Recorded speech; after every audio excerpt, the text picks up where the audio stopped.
আসসালামু আলাইকুম। সুপ্রিয় শিক্ষার্থী, অনেকদিন পরে আমি একটা অনলাইন ক্লাস নিয়ে উপস্থিত হলাম। নবম দশম শ্রেণীর ফিনান্স ও ব্যাংকিং বিষয় থেকে।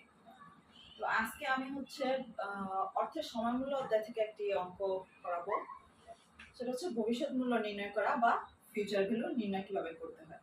তাহলে আমরা জানি কি ফিউচার ভ্যালু নির্ণয়ের জন্য দুইটি সূত্র রয়েছে। আজকে আমি একটি সূত্রের ব্যবহার দেখাবো, আর পরবর্তী ক্লাসে যে দ্বিতীয় সূত্র আছে সেই দ্বিতীয় সূত্রের ব্যবহারটি দেখাবো।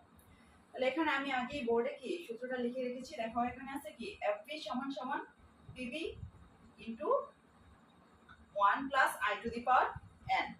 তাহলে এখানে যদি আমরা মানটা লিখি তাহলে দেখো এফবি মানে কি, এফবি মানে হচ্ছে কি ফিউচার ভ্যালু বা ভবিষ্যৎ মূল্য।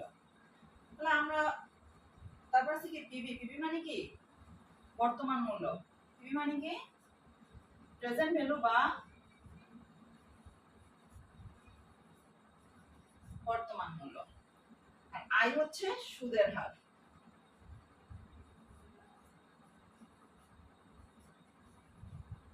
আর এন সমান সমান হচ্ছে বছর। তো সর্বপ্রথম আমি একটা জিনিস বলতে চাই, সেটা হচ্ছে আমরা অনেকেই ভাবি যে এই যে সূত্রটা আছে PB into 1 plus I to the power N, এটা অনেকেই মনে করে এটা হচ্ছে সরল মুনাফার সূত্র। আর যদি আমরা এখানে যে সূত্র যদি এখানে আমি এম দেই আর এখানে গুণ যদি এম করি তাহলে ভাবে কি এটা হচ্ছে চক্রবৃদ্ধি সূত্র। আসলে এই ধারণাটা সম্পূর্ণ ভুল। এই দুইটাই চক্রবৃদ্ধির সূত্র। মানে কি এটা হচ্ছে চক্রবৃদ্ধিকরণেরই সূত্র, মানে এটা যদি বছরে একবার চক্রবৃদ্ধি হয় সেক্ষেত্রে আমরা এই সূত্রটা ব্যবহার করব। আর যদি বছরে একের অধিকবার হয় তখন আমরা এই যে আই কে এন দিয়ে ভাগ এবং এম কে এন দিয়ে গুণ করব। সেটা হচ্ছে কি বছরে একাধিকবার যদি চক্রবৃদ্ধিকরণ হয়। এখন কথা হচ্ছে ম্যাডাম বছরে একবার চক্রবৃদ্ধিকরণ বা বছরে একাধিকবার চক্রবৃদ্ধিকরণের বিষয়টা কি? আসলে ব্যাপারটা হচ্ছে যে ধরো আমি 100 টাকা যদি আমি ব্যাংকে জমা রাখি এবং ব্যাংকের সাথে আমার কথা হলো যে বছরে চক্রবৃদ্ধি হবে একবার করে। একবার মানে আমি 1 বছর পর পর তারা আমাকে কি যে আমি মুনাফাটা পাবো, ইন্টারেস্টটা পাবো 1 বছর পর পর দিবে। সাপোজ ধরো 10%। তাহলে 10% করলে আমি 1 বছর পরে কত পাচ্ছি? 10 টাকা পাচ্ছি। তাহলে আমি এটা কতদিন পরে পাবো? 1 বছর পরে আমি কি 110 টাকা পাচ্ছি। তাহলে বছরে কয়বার হয়েছে চক্রবৃদ্ধিকরণ? একবার। কিন্তু বিষয়টা যদি এরকম হয় আমি 100 টাকা রাখবো এবং আমাকে বললো বছরে দুইবার চক্রবৃদ্ধি হবে, তাহলে সেক্ষেত্রে যখন বছরে দুইবার হচ্ছে তার মানে আমি বছরের মাঝামাঝি সময়ে আমি একবার মুনাফাটা পাচ্ছি এবং বছরের শেষে আরেকবার পাচ্ছি। তাহলে ব্যাপারটা এরকম হতে পারে যে আমি প্রতি মাসে মাসে আমারটা চক্রবৃদ্ধি হবে, তাহলে আমি বছরে কি 12 বার আমার মুনাফাটা আসতেছে এবং এটা 12 বার চক্রবৃদ্ধি হচ্ছে। অনেক সময় 3 বার হয়, অনেক সময় 4 বার হয় চক্রবৃদ্ধিকরণ। তাহলে ওই সময় আমরা এখানে এম আর এখানে এম এটা প্রয়োগ করব যখন বছরে একাধিকবার চক্রবৃদ্ধি হবে। আর যদি বছরে একবার চক্রবৃদ্ধি হয় তাহলে সেক্ষেত্রে কি আমার সূত্র হবে 1 plus I to the power N. তাহলে সরল মুনাফা সূত্র কি আছে? আমি আগে একটা অঙ্ক করি, করার পরে সরল মুনাফা আর এই চক্রবৃদ্ধির পার্থক্যটা আমরা কি খুব সহজেই বুঝতে পারবো। তাহলে একটা অঙ্কে ধরলাম আমি 100 টাকা ব্যাংকে জমা রাখবো, সুদের হার ধরলাম ব্যাংক আমাকে বললো যে 10% ইন্টারেস্ট দিবে, সেটা ধরলাম 3 বছরের জন্য। তাহলে আমি কি বললাম, আমি নির্ণয় করবো আমার কত টাকা আছে, বর্তমান মূল্য আছে 100 টাকা। আচ্ছা আমি বাংলায় লিখি, যেহেতু বাংলায় 100 টাকা। আর সুদের হার ধরলাম আমি কত পার্সেন্ট? 10%, বা 10% কে আমরা 100 দিয়ে ভাগ করলে কত হবে? 0.10। আমি বছর ধরতেছি কত বছর?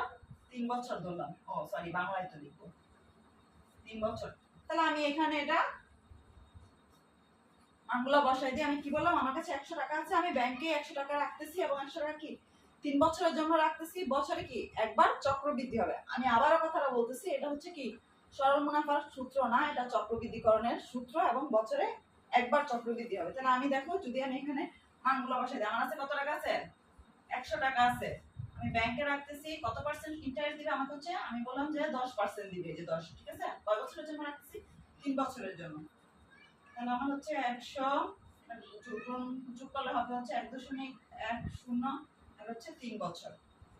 আর এই 100 গুণ এই মানটা আমরা কিভাবে বের করবো? এটা নিয়ে আমাদের কি অনেকেরই অনেক সমস্যা, এটা কিভাবে বের করে এই জিনিসটা আমরা অনেকে বুঝতে পারি না যে এটার মানটা কিভাবে বের করতে হবে। আমি সিম্পলি বলে দিচ্ছি, তোমাদের ক্যালকুলেটরে দেখবা একটা এরকম একটা চিহ্ন আছে, ক্যালকুলেটরে তোমরা ভালো মতো দেখবা এরকম একটা চিহ্ন আছে। তাহলে সেক্ষেত্রে যে এই চিহ্নটা ভি এর উল্টা যে চিহ্নটা এরকম একটা থাকে, তো ওইখানে তোমরা করবে কি, এই যে 1.10 এটা লিখবে, লিখে হচ্ছে ক্যালকুলেটরে এই চিহ্নটা দিয়ে হচ্ছে লিখবা 3। ঠিক আছে, তাহলে কি এটার মানটা বের হয়ে যাবে। তাহলে এটার মানটা হবে কি 1 পয়েন্ট, মানটা হচ্ছে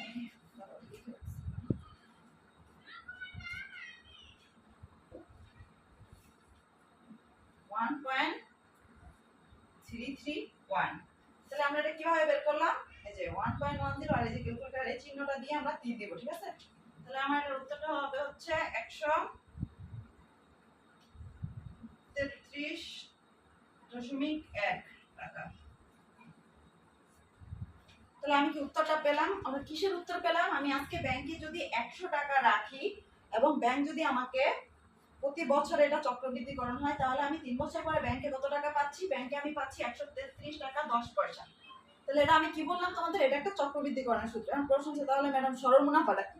খুব সিম্পলি চিন্তা করো, সরল মুনাফার ক্ষেত্রে কি আমরা যে সুদটা পাবো সেটার উপর কি আবার সুদ পাবো না, মানে যে টাকাটা আমাদের আসল আছে, এই যে 100 টাকা আসল আছে, এই 100 টাকা আসলের উপরে কি আমরা প্রতি বছর সুদ পাবো। তাহলে 10% যদি পাই, সিম্পলি হিসাব করো, 100 টাকার 10% যদি হয় কয় টাকা হয়? 10 টাকা।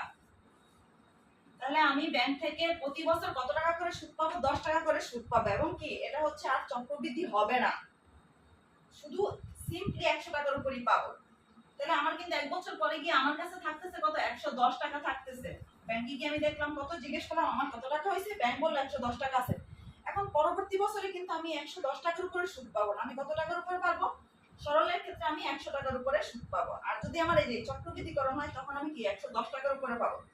তাহলে আমি 3 বছরে কত পাবো? 1 বছরে যদি পাই 10 টাকা, তাহলে দেখো সিম্পল হিসাব, 3 বছরে আমি কত টাকা পাচ্ছি? 10 গুণ 3 সমান সমান 30 টাকা। 3 বছর পরে আমি পাচ্ছি 30 টাকা। তার মানে আমি 3 বছর পরে ব্যাংকে গিয়ে খোঁজ নিলে দেখবো আমার ব্যাংকে কত টাকা আছে? 130 টাকা। ঠিক আছে, তাহলে পার্থক্যটা কোথায়? এটা হচ্ছে সরল মুনাফার ক্ষেত্রে শুধু আমরা আসল টাকার উপরে কি সুদটা পাচ্ছি, দ্যাটস ওয়াই আমরা 130 টাকা হচ্ছে। আর এটা একটা চক্রবৃদ্ধিকরণ, এটা মানে প্রতি বছর বছর চক্রবৃদ্ধিকরণ হচ্ছে। তাহলে এই ক্ষেত্রে আমার দেখো 133 টাকা আমি পাচ্ছি কত? 133.10, 10 মানে 33.10 এটা পাচ্ছি। তাহলে সেক্ষেত্রে এটা কি ব্যাপারটা, এখানে কি ঘটলো দেখো, 1 বছর পর আমি ব্যাংকে গিয়ে দেখলাম আমি 10 টাকা পাইছি, তার মানে আমার 110 টাকা হয়েছে। তাহলে সেক্ষেত্রে আমি দ্বিতীয় বছর চক্রবৃদ্ধির ক্ষেত্রে আমি এই 110 টাকার উপর আমি কি 10% ইন্টারেস্ট পাবো। কথা কি বুঝতে পারছো?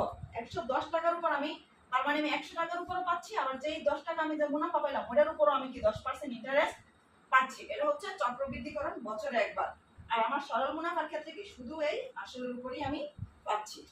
আর এখানে আরো একটা বিষয় আছে, সেটা হচ্ছে আমি যে বললাম ভবিষ্যৎ মূল্য নির্ণয়ের ক্ষেত্রে আরো একটা সূত্র আছে, সেটা কি বছর একাধিকবার যদি হয়, সেই সূত্র ব্যবহারটা আমি কি পরবর্তী ক্লাসে দেখিয়ে দিব। এখন তোমরা দেখো এটা অঙ্কটা কি বুঝতে পারছো কিনা বিষয়টা।